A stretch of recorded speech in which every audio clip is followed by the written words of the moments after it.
Well, I'm excited to say that I am definitely got a place to go where I want to go.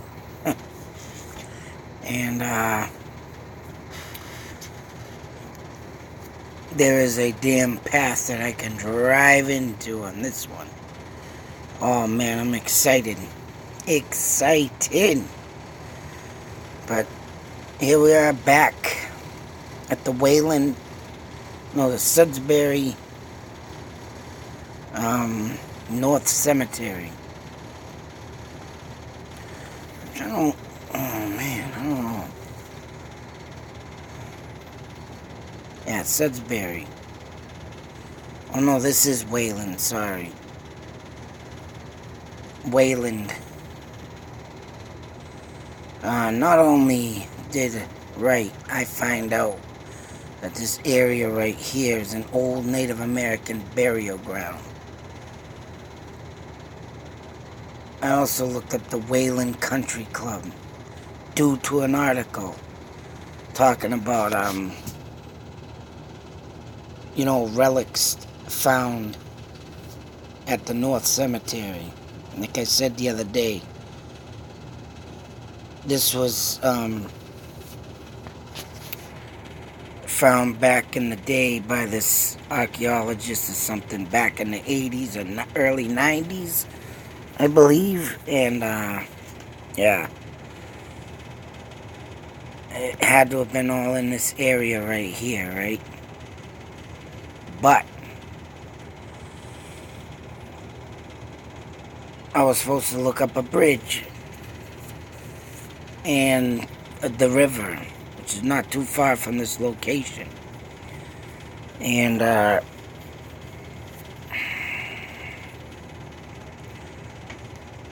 like I said, and obviously this is why this pulled me this route. Like I say, when I start getting feelings to drive and, I'm sitting there driving, and I literally, it's like take a right turn, take a left turn. Whoa, wait a minute, I gotta go this way. It's like something's telling me in my head, right? So I'm just turning left, right, whatever. And like I say, I stumbled upon the story. Driving this way. Because when I passed this North Cemetery, which I didn't even know I did, I was going through this way on Route 27 one day, and it brought me out here.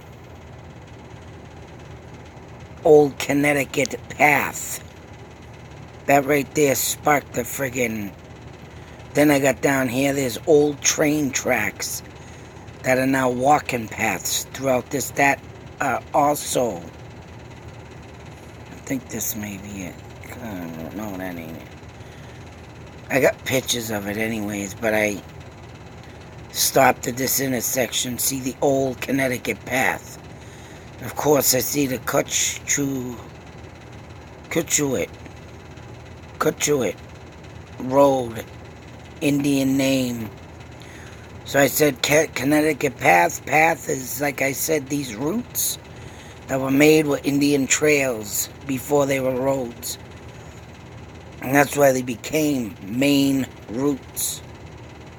So as I'm traveling this way, the landscape, like I said, throughout this area, there's literally rocks and stone walls, rock walls, and everything that indicates, Native American stuff. And, what the hell is it? I just kept following this route, got onto 126. Back up the map. And it wasn't until I saw this big, huge waterway. And I'm like, yep. And as you can see, the name fits it right. So, before I got to all this, to finding the old North Cemetery, finding out about the Native Americans living there, this is what I think when I drive and see, and something just telling me, keep going this way. I mean, say what you will. When I go out for a drive, I'm constantly looking. Constantly just trying to figure out, you know, where Native Americans lived, their dwellings. And as you can see, I'm for damn sure they lived along this, and everything has been built over.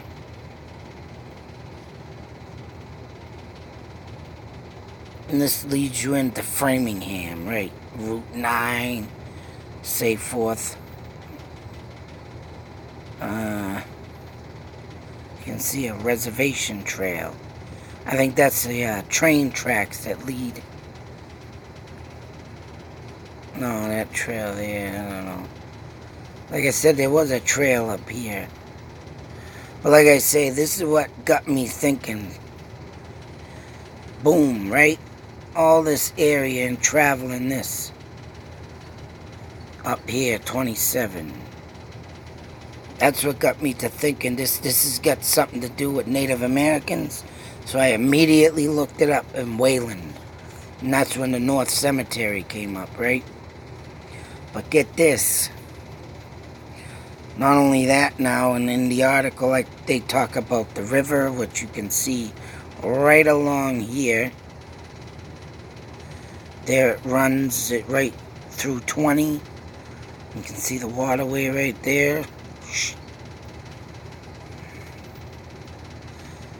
There's the Wayland Country Club, which is not even a friggin' half a mile or maybe a quarter of a mile to the cemetery. And why was I dragged to this, I believe? Because like I say, in 2015, I opened up my book a month after the Chief Metacom War began. King Philip War. I hate saying that because that wasn't his rightful name, but I just got to remember that, that's the only thing people know of. But his name was Metacom.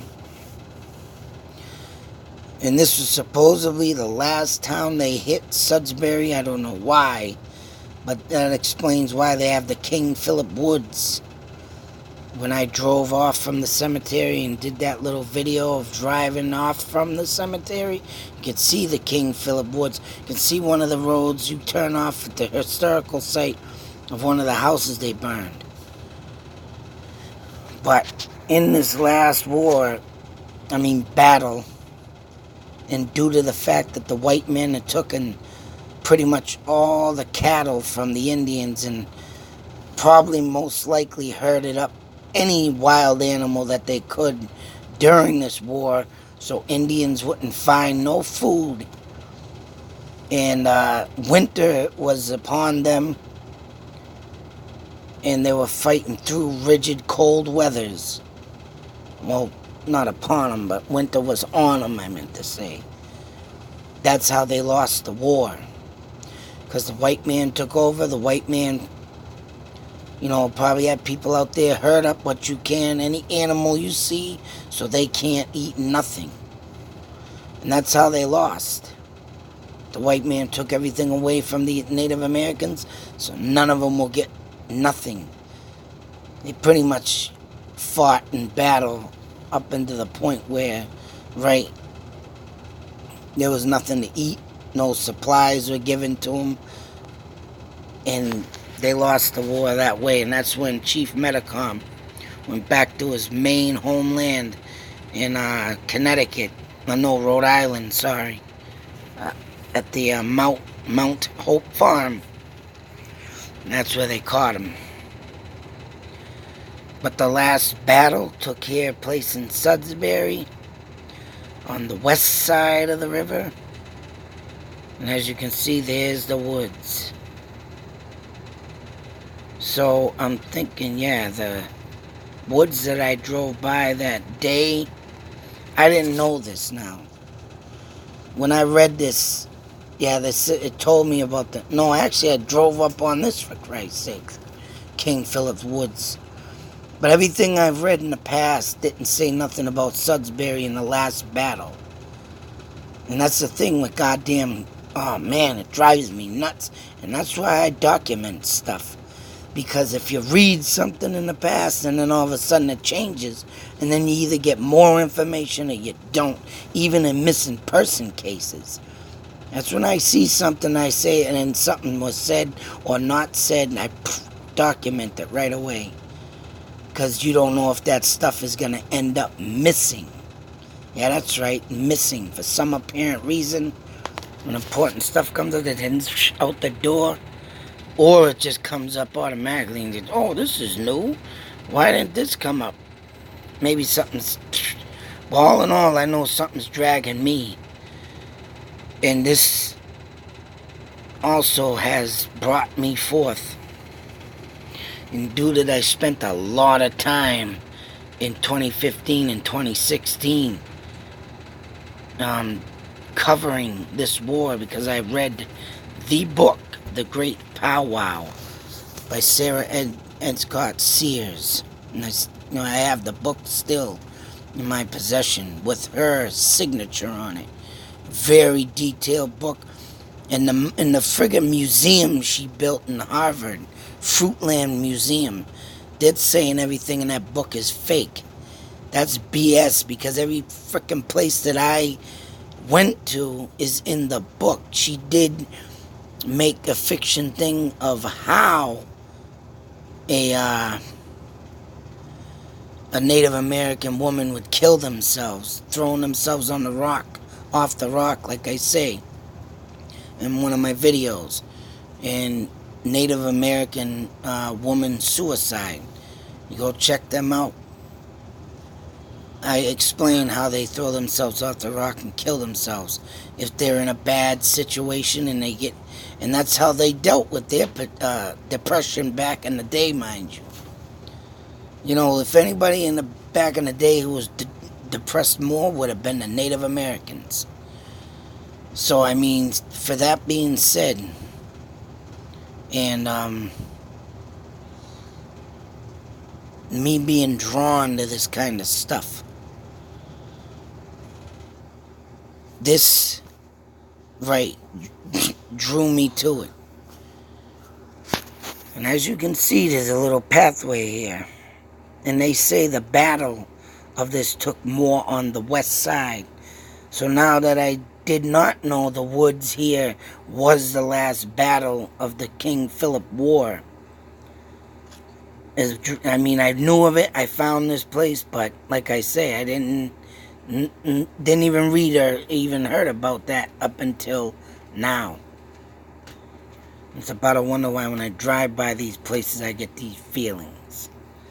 But now, oh yeah, right here, as you can see, I will be going in these woods at night. Because me and my honor of wanting to, honor the Native Americans, what better time and place than where, a majority of these poor souls were lost. I want to go in there, and I swear to God, what I want to do is try and get them spirits to come to me. And I'm going to tell them that I'm here to tell their tale. Speak to the spirits. That's what I want to do. And what a better place. And what better time to end my journey. I mean, I'm not going to end it, but to bring forth this story and go there and respect all the lost souls that started this war, because they knew that the new white man, God damn it, because they knew, I hate when that happens, that they were literally being ripped off, murdered, raped, killed, stealed from. They had enough. You know damn well if you today get pushed around at work, at school, some people don't make it. It's sad. Too bad they couldn't think like me and fight back. because, I've been bullied all my life. And it's stories like this when I was a kid, or seeing that Native American and listening to the stories from school. Oh, these savages, they did this and they raped and they killed and they what is that word? They starts with a P. They I can't remember. God damn it. I don't use that word all the time. It's at the tip of my tongue. But they, ravagely stormed through these, white man's land. And they killed us all because they were savage beasts. They lived in the wild. They were like wild animals and killing prey. And that ain't what any of us, us. Because I know I got rightfully blood in my friggin' soul. In my blood, in my veins. And, they, oh man. And I thought of this as a kid,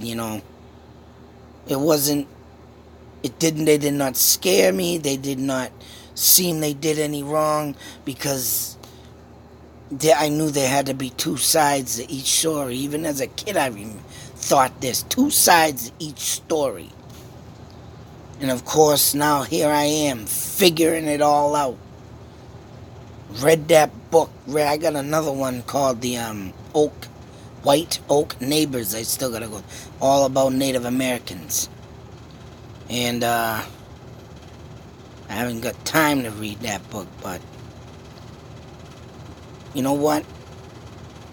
It ain't what the history books make it as. All the history books, get them out of your head, wipe them out of your brain. What I'm telling the tale is the truth. And I don't care what anybody says. I know what happened. Read the facts, not the non-fiction. Because they weren't savages and going around just killing everybody. They were defending themselves, and they got something taken rightfully that belonged to them. And then they were fighting for that, for Christ's sakes. Because no, it's ours. You gave us this, and we gave you that. And now it's ours. Now you pay. They paid double, triple, throughout the friggin' years. And it's sick. Other than that, I can't wait to get to this friggin' road and do some ghost hunting. I want to get out to these woods. That's right. Soon, very soon. Don't know when it's gonna be. I'm thinking I should do it now, so I ain't in the hot heat and all the goddamn crickets and noise are out. Dead of winter, dead of night, dead of silence. That's the best time to catch a ghost. When you got dead silence. Till that next video, be safe, take care, and school choice lesson of Native American 101 right here. Pay your respects to the ones who got canned and ripped off and raped and sent off to England for slavery. All hail the Native Americans. Out.